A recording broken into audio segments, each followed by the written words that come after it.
సంభవించిన నాశనం గురించి, వాళ్ళు చేసిన పాపాలను బట్టి ఇశ్రాయేలీయులను అష్షూరు రాజు చెరలోకి తీసుకెళ్ళిపోయాడు, యూదులను బబులోను రాజు చెరలోనికి తీసుకెళ్ళిపోయాడు.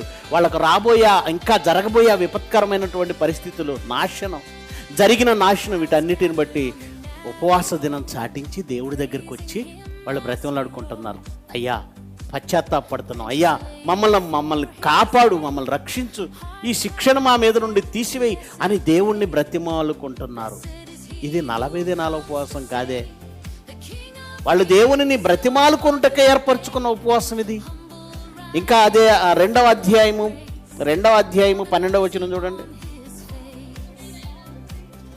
ఎప్పుడైనా మీరు ఉపవాసం ఉండి కన్నీరు విడుచుచు దుఃఖించుచు మనఃపూర్వకంగా నా యొద్దకు తిరిగి రండి.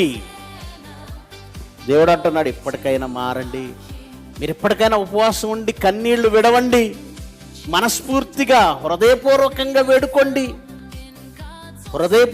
వేడుకోండి.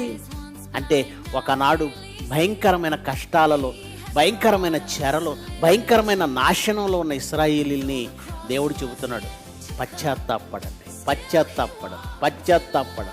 పాత నిబంధనలో వారికి కష్టం ఏర్పడిన ప్రతిసారి ఉపవాసం చేశారన్నది నిజమండి.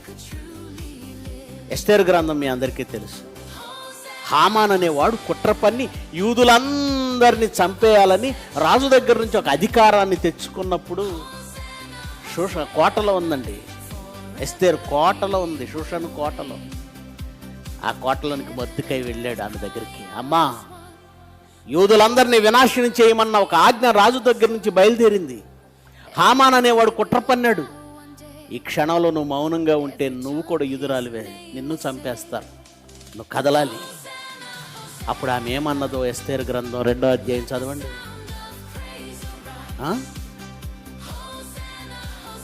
ఎస్తేరు గ్రంథం 4వ అధ్యాయము 16వ వచనం. ఎస్తేరు 4:16. నీవు పోయి బాబాయ్, చిన్న తండ్రి, పినతండ్రి, బాబాయ్, నువ్వు వెళ్ళి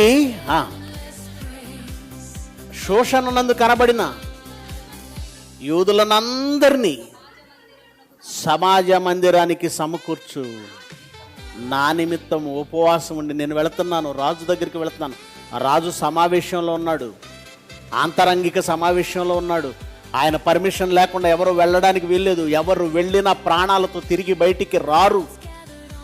ఇప్పుడు నా జనుల కోసం నేను వెళుతున్నాను, ఎందుకంటే యూదులను సంహరించడానికి స్టార్ట్ అయిపోతున్నాడు హామాను.